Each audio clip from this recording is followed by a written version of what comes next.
con Sube Fernanda. La prueba estaba fijada para el próximo lunes, considerando que ya deberíamos ir en respiratorio, por lo tanto, la podríamos hacer el 20, pero usted el 21 tiene en genética. Entonces la idea es no poner una prueba, entonces va a ser el lunes 27. ¿Ya? No el No, ¿para qué?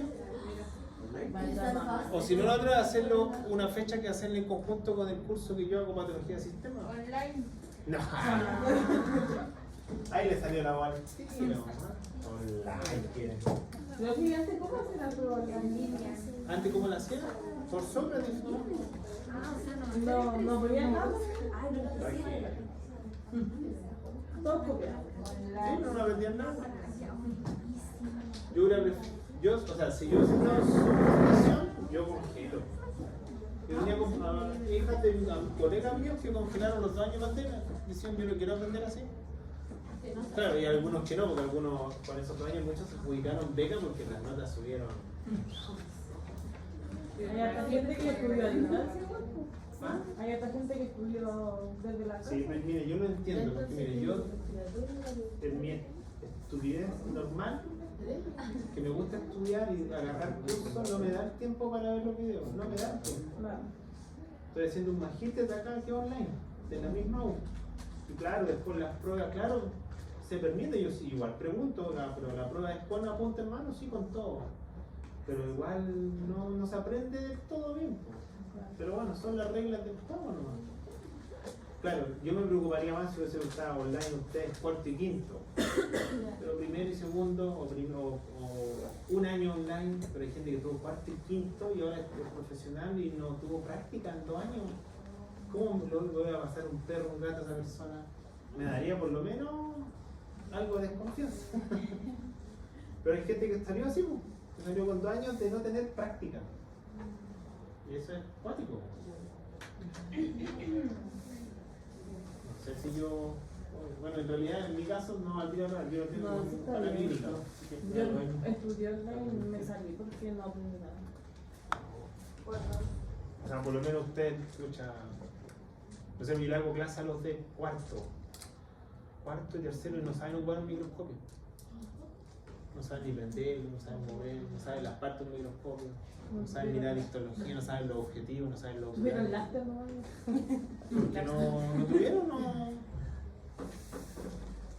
Y yo creo que esos 2 años la universidad debía haberle bajado la arancel.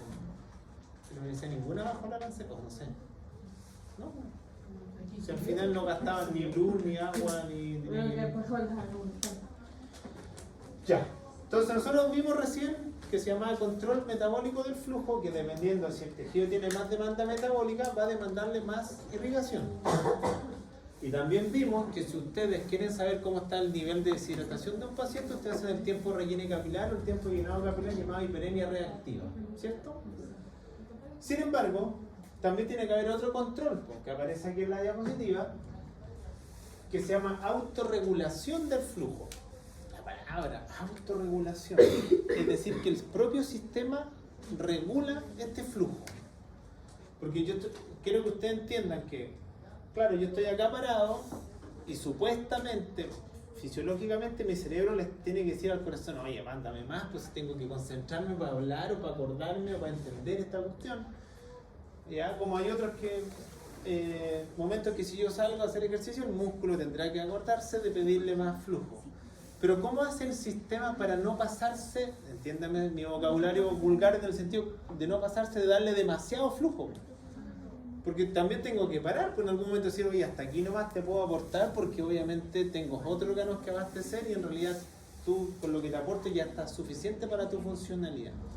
Y esto se llama autorregulación del flujo sanguíneo. ¿Por qué se llama autorregulación? Porque lo regula el propio organismo en forma independiente. No es que yo lo regule, no es que yo diga, ah, ¿sabéis qué? Ya, corazón, mándame menos, ahora ya me sé la materia. No puedo hacer eso yo. Entonces, ¿cómo se hace eso? Es lo que aparece acá. Pero para esa autorregulación, lo que se regula es lo que se llama como presión arterial. Entonces, ustedes saben que la presión arterial tiene que ver con ¿cómo lo explico? La presión arterial lo acabamos de ver en la ley de Frank-Starling con la flecha que era de color rojo. Y también vimos que presión arterial depende del corazón, pero también depende de los grandes vasos. La presión arterial, el corazón es la bomba, pero también los vasos sanguíneos también pueden regular la presión. Y ahora vamos a mirar cómo. Entonces aquí muestran dos ejemplos que aquí, escucha, yo lastimosamente mi desorden perdí el puntero para cambiar la diapo. Entonces me perdió el cable en realidad. No sé dónde está. Entonces, ¿qué es lo que muestra la imagen ahí? Muestra que hay dos posibilidades. Tenemos la presión A, en el gráfico de arriba, presión A, la presión normal. Presión de perfusión o presión 100. Pero tenemos dos posibilidades, que la presión suba, letra B, o que la presión baje, letra C. Por eso existen personas que son hipertensas y personas que son hipotensas. Y una persona hipotensa es esa típica persona que a usted le tocan las manos y está congelada como un papel, pero se siente bien, pero tiene sus manos ya que no dan más de hielo y que pucha, a pesar de que la temperatura ambiental está adecuada, igual tienen frío, tienen esas cosas, y también está el hipertenso que siempre tiene calor, que siempre está ruborizado, siempre está hiperémico, siempre quiere, como que se siente ahogado con la presión tan alta. Entonces, dice claramente ahí la diapositiva, dice presión arterial aumentada sin cambios en la tasa metabólica. O sea, estoy queriendo decir que el órgano no está funcionando más, sino que ¿cómo hace una persona hipertensa para autorregularse? Porque si no piensa en lo siguiente, una hipertensa tendría que morir nomás. El hipertenso tiene que regularse de alguna manera, claramente va al médico cuando ya la presión no la puede controlar. ¿Sí? Ninguno de ustedes sabe si alguno de ustedes es hipertenso.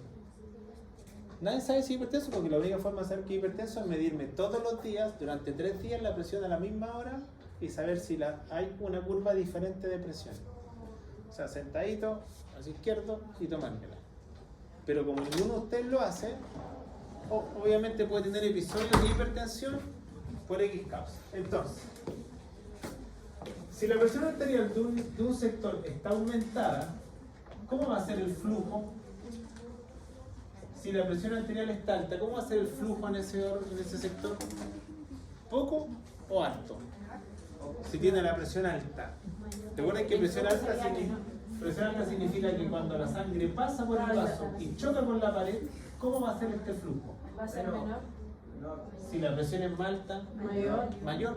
¿Qué pasa con una manguera? Si yo le abro la presión de la manguera, ¿cómo sale el agua? Sale con más velocidad. Por lo tanto, ¿qué es lo que quiere decir? Que cuando una persona tiene la presión arterial alta en un sector sin más funcionamiento, va a haber un mayor flujo. Por lo tanto, ¿cómo lo va a hacer el sistema ahora si yo quiero bajar eso? Lo vas a estar ahí, pero no quiero que usted, vuelva a decir, la prueba yo te voy a preguntar esto, complete este cuadrito. Quiero que usted entienda lo siguiente. ¿Cómo lo hago yo si yo en este momento me subiera mucho la presión? No, ya me siento. Voy a tener más flujo. Pero ¿cómo lo hago al sistema para decirle, oye, bájale el flujo porque está la presión muy alta?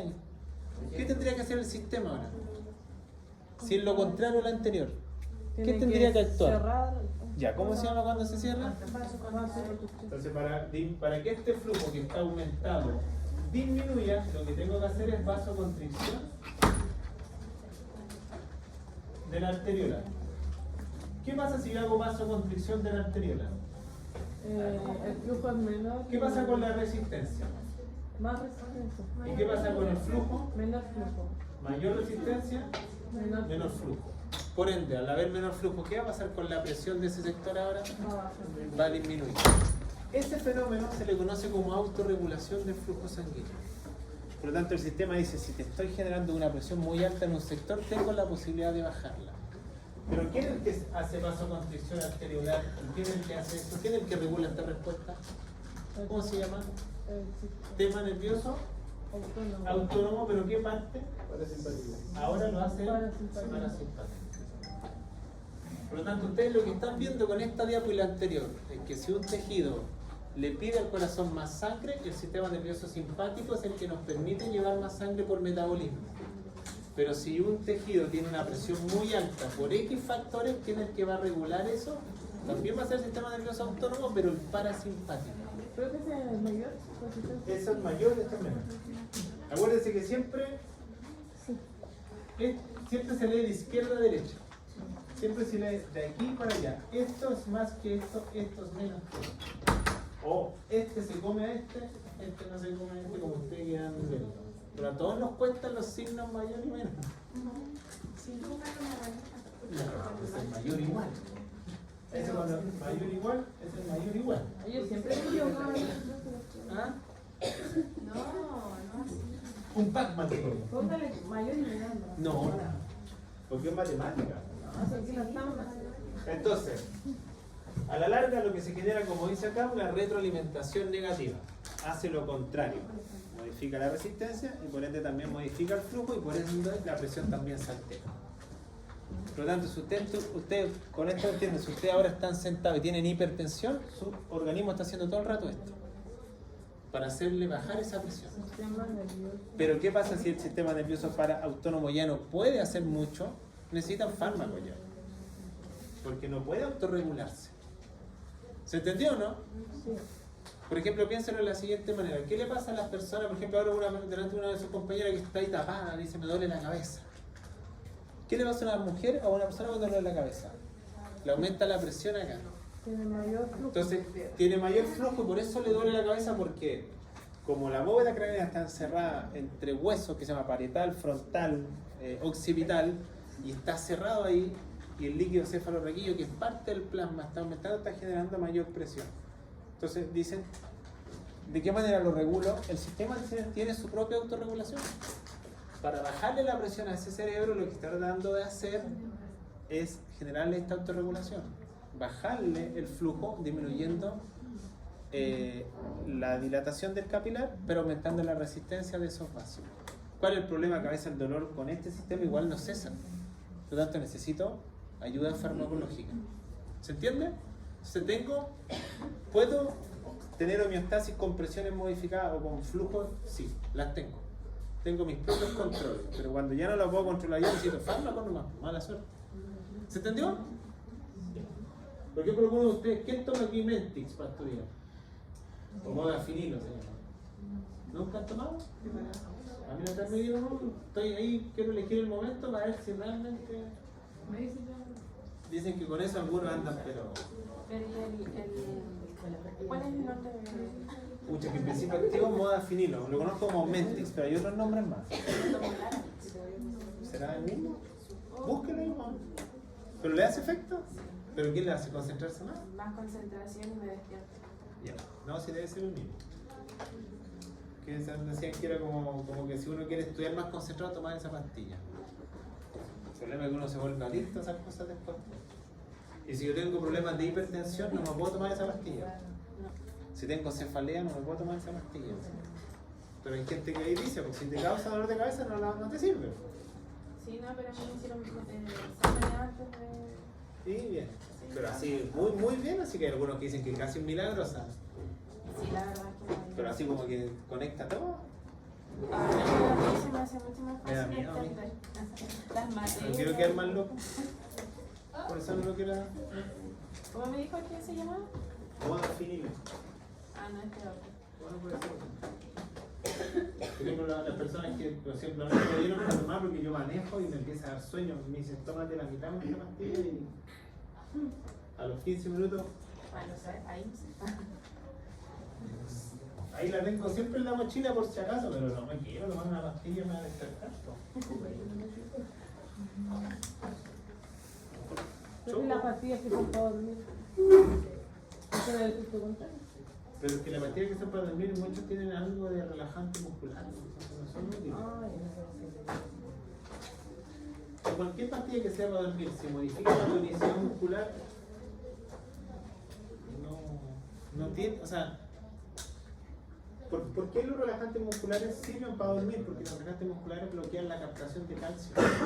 Entonces, por lo tanto, si bloquean el calcio no hay sinapsis, o la sinapsis es mucho más baja, por eso uno se vuelve letárgico. Pero no tengo tono muscular, pues en una emergencia, ¿cómo salgo arrancando? ¿Quedo drogado entero? Entonces lo mejor como para dormir natural, por lo menos lo que yo he probado, melatonina, que lo venden en la farmacia, pero es un inductor del sueño. Usted toma una pastilla y a los 15 minutos les da la sensación de querer dormir. Es inductor. O sea, si yo no puedo dormir, por ejemplo, en la noche yo tengo melatonina en gomitas, porque a mi hijo yo les doy. Es que para regular su horario, pues, nuestro organismo tiene un ritmo circadiano. Yo despierto todos los días a las 6:40 sin alarma. Despierto antes que suene la alarma, que es lo que más odio. Pero es que ya estoy tan acostumbrado que mi cerebro sabe que a las 6:40 suena la alarma, entonces yo voy a mirar, 6:30 y tanto, ya me quedan 7 minutos, pero ya... Entonces los niños ahí se ordenan. Por ejemplo, hay papás que al niño lo dejan dormir siesta, y los papás están durmiendo y el niño está despierto y se acuesta a las 2 de la mañana, y uno ya no da más, y el otro día el niño no tengo que levantar temprano y no se levantar temprano. Y la otra alternativa son fármacos naturales, como por ejemplo el aceite de cannabis, es bueno para el insomnio, pero aceite bien hecho. No es que muchos dicen que son aceites y tienen algo de, pero realmente no es el aceite proveniente de la planta realmente bien procesada y bien... ¿Qué le pasa? Ay, quiero contarle la cosa que se me olvidó.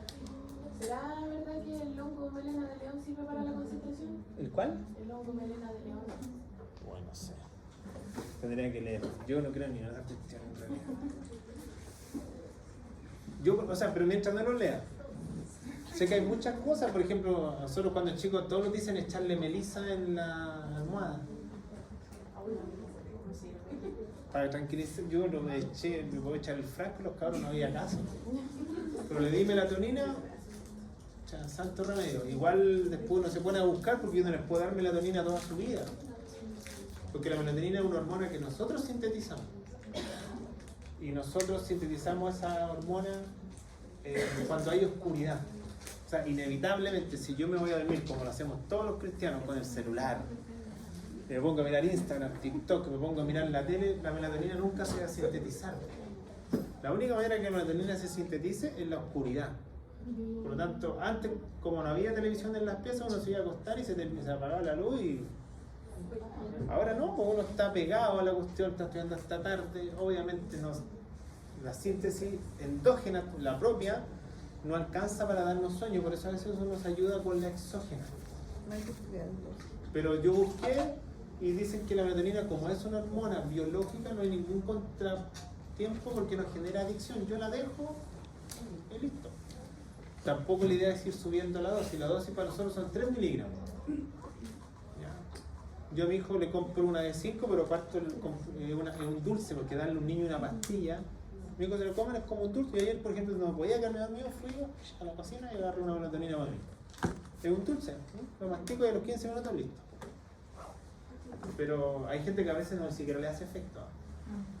Que también existen los que son refractarios, porque hay algunos que su sistema nervioso autónomo está tan desregulado que por más fármacos que sean, no tienen cómo dormir, tienen un insomnio, pero... Y no sé cómo lo hace su organismo para funcionar el otro día. Yo tengo una niña que la que le hacía la terapia a mi hijo en Santiago y ella dormía 2 horas diarias. Y el otro día hay unos zombies y lleva así años. O sea, no olvida, porque dije eso. ¿Ah? Es que dormir mucho.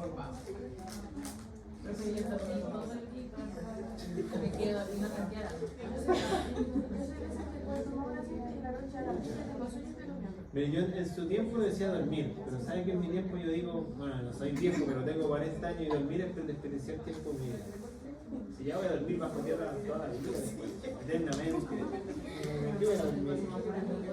Aparte con guapa imposible. Yo me quedo dormido, tengo que tener la certeza que los 2 caros chicos tendrían que no estar para dormir. Y eso no se puede. Por eso me da envidia los gatos, yo veo a mis gatos darme todo el día esa gata. Duerme y come. Oye, ayer la miraba y se despierta, ya, ¿cómo tanto? Me dio raya. Por eso lo enterré. Ya, vamos. ¿Qué está? Yo creo que la vamos a hacer. Acá Bueno, esto yo no lo voy a preguntar de nuevo, pero estos son los mismos efectos que hace el simpático, el parasimpático, el arterial, que ustedes se lo estudiaron para la primera prueba. Por lo tanto, no lo voy a preguntar de nuevo. Porque aquí sale cuando era muscarínico, parasimpático, cuando era adrenérgico, simpático, y sale que hace en la arteriola, en las venas, en el corazón. Pero eso ya lo vimos para la primera prueba, si no me equivoco, cuando se le hizo aprenderse algunas cosas de midriasis, miosis, etcétera, etcétera. Lo único importante de acá que ustedes tienen que tener claro que sí está puesto atrás es que hace el sistema nervioso simpático y parasimpático con los periodos refractarios y que hace con los marcapasos que fue visto en las clases online. Eso sí lo tienen que saber porque eso también va a ser preguntado. Lo último de cardiovascular son estas 4 diagramas y con eso terminamos. Entonces, ¿cómo hacemos nosotros, por ejemplo, cada uno de ustedes para regular la presión? O sea, ¿cómo hacemos nosotros para que, entre comillas, nos consideremos normotensos, que no tengamos problemas de presión? ¿Alguno de ustedes tiene problemas de presión o toma fármacos porque tiene la presión alta? ¿Usted? Lo cual significa que obviamente este sistema funcionó y obviamente dio la alerta. Entonces, ¿cómo nosotros controlamos la presión arterial? La controlamos a través de unas estructuras que se llaman varoreceptores. Todo lo que sea varo tiene que ver con presión. Y obviamente la palabra receptor tiene que ver con lo mismo que dice la palabra. Entonces nosotros tenemos receptores de presión en el sistema. Porque ¿cómo hace el sistema para decir tienen la presión alta? Y al tener la presión alta se va a este control, porque el que estábamos viendo anteriormente. ¿Cómo se llamaba? Autorregulación del flujo. Si tengo la presión arterial alta, ¿cómo lo regulo? Pero alguien tiene que medirme y decirme, oye, tenéis la presión alta, pero el sistema, no me estoy refiriendo con el manguito aquí en el brazo. Por ejemplo, ahora yo podría tener la presión alta, si me mido acá, podría estar más alta en los relojitos que la muestra alta baja, pero alguien la tiene que bajar y dejar la normotensa. Entonces, ¿quién hace eso? Lo hace una estructura que se llama varoreceptor. ¿Dónde están los varoreceptores? Y aquí está la explicación. Están en el callado aórtico. Están en el callado aórtico.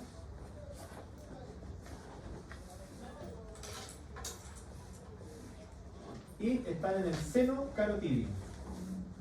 Alguno dirá, profe, me está hablando en chino. Ahora lo explico. Ustedes tuvieron una anatomía, por lo tanto ustedes saben que la aorta sale del corazón del lado izquierdo. Y ustedes tuvieron anatomía y saben que el vaso aorta, cuando va hacia la parte torácica, hay un tronco que se llama brachiocefálico y de ahí sale la carótida. Carótida interna, carótida externa. La común Izquierda, exactamente. Entonces, cuando el corazón empuja su sangre hacia afuera, tiene sensores que miden presión ya en la aorta. O sea, a la salida de la sangre al corazón, yo ya estoy sensando cómo está mi presión. Y después, senso cómo está la presión acá en el seno carotídeo. Ahí está un conjunto de receptores que solamente lo que hacen es medir presión. Varoreceptores. Por eso si a una persona se le tapa la aorta, por eso si a una persona se le tapa la carótida, estos varoreceptores ya no pueden hacer su función. Lo que hacen es medir presiones. Por lo tanto, si ven el dibujito que está acá, dice presión arterial en el lado izquierdo, presión media en el centro. Entonces lo que quiere decir esto es lo siguiente. Si yo hago un gráfico como está puesto ahí, nosotros tenemos una presión arterial media, pero durante el día tenemos fluctuaciones de la presión. Por eso esos relojes que ustedes muestran puntitos y muestran cuando está, si está su latido alto, su latido bajo. Pero aquí hablamos de presión. Por lo tanto, la presión arterial tiene fluctuaciones durante el día, pero tratamos de tener una presión arterial media que esté dentro del rango. Por ejemplo, la presión arterial media del sistema debe ser 98 milímetros de mercurio. Esa debe ser nuestra presión arterial media. Pero no es la presión que va a mantenerse a 98 durante todo el día. Tengo episodios donde está alta, está baja. Por ejemplo, yo voy a cruzar la calle y no me doy cuenta y viene un auto, mi presión va a subir de inmediato por estrés, por la reacción de susto-huir, por lo tanto se me va a ir acá arriba la presión. Pero yo me voy a acostar más rato, dormir una siesta y mi presión está acá abajo. Pero la media se tiene que mantener dentro del promedio.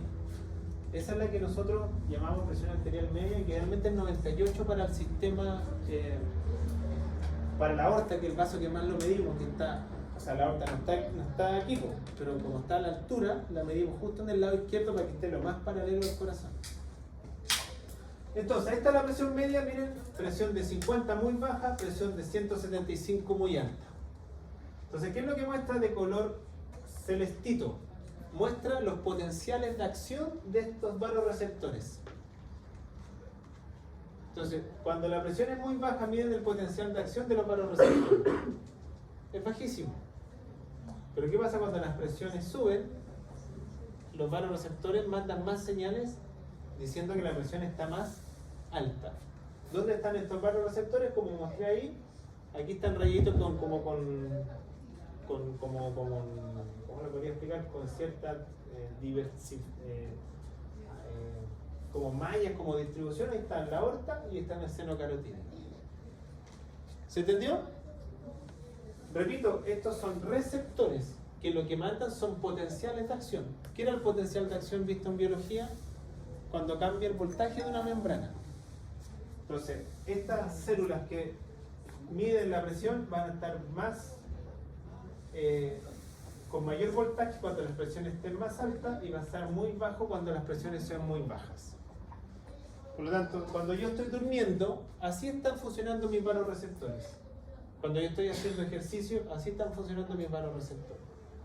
Lo único que están mandando señales diciendo, oye, la presión que está pasando por la carótida o la presión que está saliendo por la aorta está saliendo muy alta. Regulémosla. Entonces, ¿cómo la bajamos ahora? ¿Cómo bajo la presión? ¿A quién le tendría que mandar señales? ¿Quién tendría que ayudarme a bajar la presión si tengo la presión alta? ¿Qué sistema nervioso? El autónomo tendría que ayudarme. ¿Y qué tendría que hacer el parasimpático para bajar la presión? ¿Qué tendría que hacer con los vasos sanguíneos?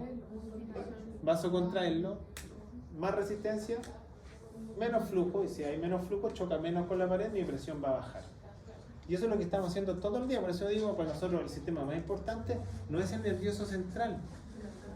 Claro, con el nervioso central yo regulo todo esto, mis movimientos voluntarios, pero todo lo involuntario, miren todo lo que hace el autónomo, controla todo lo que nosotros no podemos controlar. Si yo no lo tengo desregulado, por ejemplo, la persona esquizofrénica, una persona bipolar, una persona con depresión, sin duda tiene una desregulación del sistema nervioso y se repercute en el sistema nervioso autónomo. ¿Por qué una persona con depresión, que uno piensa que está aquí el problema, tiene problemas para alimentarse? ¿Y cuando está con deprimido no quiere comer? O comemos. O sea, si todo lo que es digestión viene del autónomo, si es el que regula toda la digestión, el cardíaco también. Se imagina una persona que tiene crisis de pánico, no puede controlar cosas que no puede controlar, porque todo eso es involuntario. Hasta que me suba la presión, que me empieza a sentir, que empieza a ahogarme, es una respuesta general. Por lo tanto, la única forma de regular eso con funcionalidad, con algún fármaco que controle niveles de X cosas para disminuir esa respuesta. ¿Se entendió? Por lo tanto, tenemos receptores de presión en la salida del corazón izquierdo y tenemos receptores de presión en la salida del arco carotídeo antes de que vaya al cerebro. Y también tenemos receptores de volumen. Entonces acá lo que muestra acá, para que ustedes lo entiendan, dice, ¿qué pasa cuando la presión arterial está muy baja? Disminuye la actividad del vasoreceptor, le manda la señal al sistema nervioso central, el simpático dice, oh, hay que aumentar la frecuencia, por lo tanto aumentemos la contractilidad del corazón, aumentemos la función del marcapaso, así la frecuencia cardíaca aumenta y por ende aumenta la presión. Y si es al revés, es todo lo contrario. Pero si no tuviera estos vasoreceptores, no tengo cómo mandarle la señal al sistema que uno tiene problemas de presión. ¿Sí? Por eso usted ve una persona en coma, ¿va a tener problemas de presión? El encéfalo está apagado, si no tenemos, a esa persona uno le mantiene artificialmente los valores, porque la persona no está consciente de nada, está inconsciente. Un coma es una pérdida de conciencia total. ¿Sí? Pero obviamente los vasoreceptores al sistema nervioso central y el sistema nervioso central al autónomo, y el autónomo tiene la parte simpática o la parte parasimpática. Por lo tanto, es la única manera de regular esta cuestión. Y el segundo receptor que tenemos, por eso dice ahí, si yo estoy acostado, como dice ahí, tumbado, si estoy acostado, la única manera de subir cuando me levanto, que mi presión suba, es que tenga funcionando mis varios receptores. Si no los tengo funcionando, no voy a modificar mis presiones. Por eso hay gente que tiene problemas en la carótida, problemas en la aorta, y no les va a funcionar. No tienen esa posibilidad. Y los últimos receptores que existen se llaman receptores de volumen. También tenemos receptores de volumen. Pues recuerden que el corazón es volumen y presión. Entonces, ¿dónde están estos receptores? Nos muestra la imagen del inferior derecha. Los receptores de volumen están en la aurícula derecha. Entonces, el receptor de volumen, tenemos o receptor de volemia, se le llama, está en la aurícula derecha.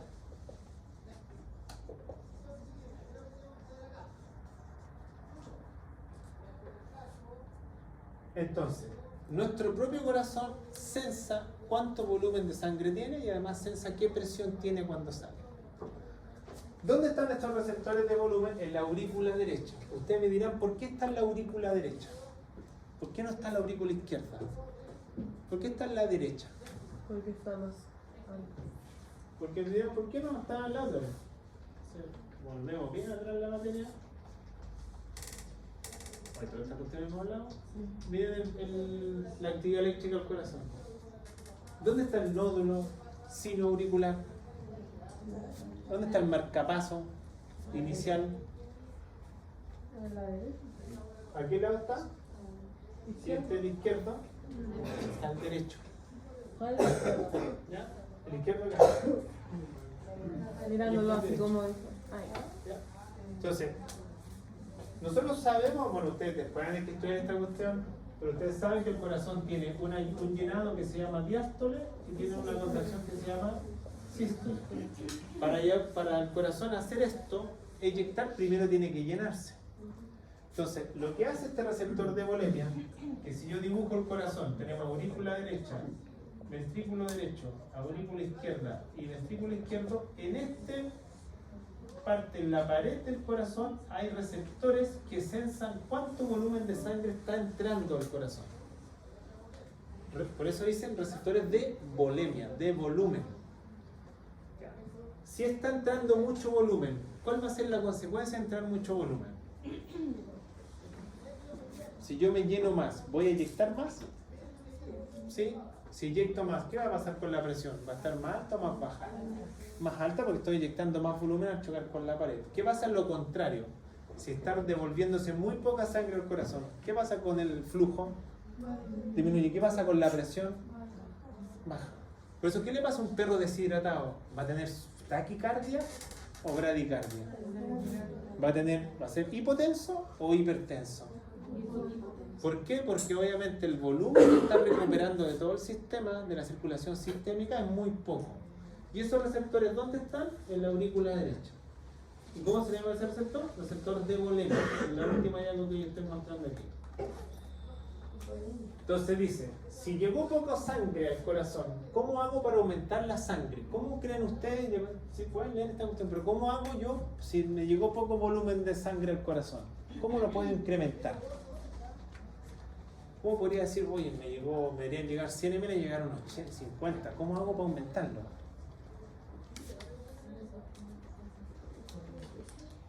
Por ejemplo, ¿cómo recupero más sangre? ¿Qué puedo hacer con los otros órganos? Quitarle sangre. ¿Cómo le quito sangre a los otros órganos? ¿Qué tendría que hacer con la arteriola? Contraerla, porque así, más resistencia, menos flujo, y recupero más. ¿Qué tendría que hacer con las venas? Si las venas retornan la sangre. ¿Qué podría hacer con una vena? Si la vena yo sé que tiene una capacidad de que cada vez que yo le modifique el calibre, no va a cambiar mucho su presión, que se llama capacitancia, pero puedo retornar más. Tengo que hacer las venas más que vasodilatarla, vasocontraerla para que retorne más sangre al sistema. ¿Se entiende? ¿Y qué podría hacer el propio corazón para aumentar la salida del retorno de sangre?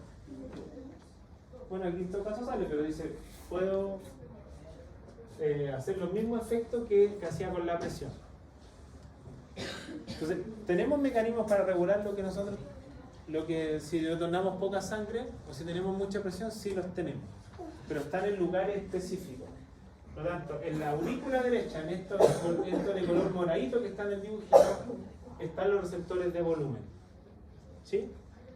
Si yo no tuviese esos receptores de volumen, no podría modificar lo que yo retorno al corazón. ¿Se entendió o no? Alguno ya no, segundo bloque muerto. Ya, esto ya lo hemos dicho como ahorita. No, vamos a pasarlo no. Duda o consulta cardiovascular. Entonces, para la prueba, que aquí queda grabado en algunos que están grabando, la prueba, ¿qué se va a preguntar? Hay 3 tipos de preguntas en la prueba. Preguntas de definiciones.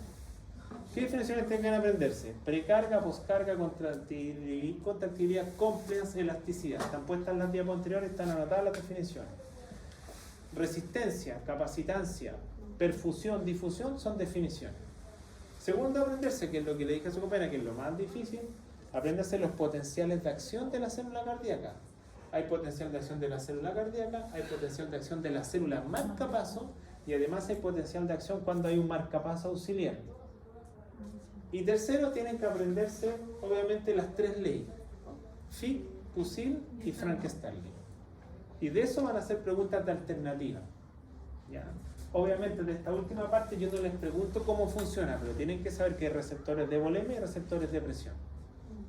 Y que yo puedo controlar el flujo de acuerdo si tengo más metabolismo o puedo autorregular el flujo con las presiones. Y si tienen todo claro eso, la prueba no debiese haber problema con la parte cardiovascular. ¿Ya? Ahora vamos a hacer un cese porque algunos ya están muertos para partir de 0 con respiratorio. Ya son las 11:30, las 11:45, volvemos para el último bloque de hora y cuarto de solo respiratorio.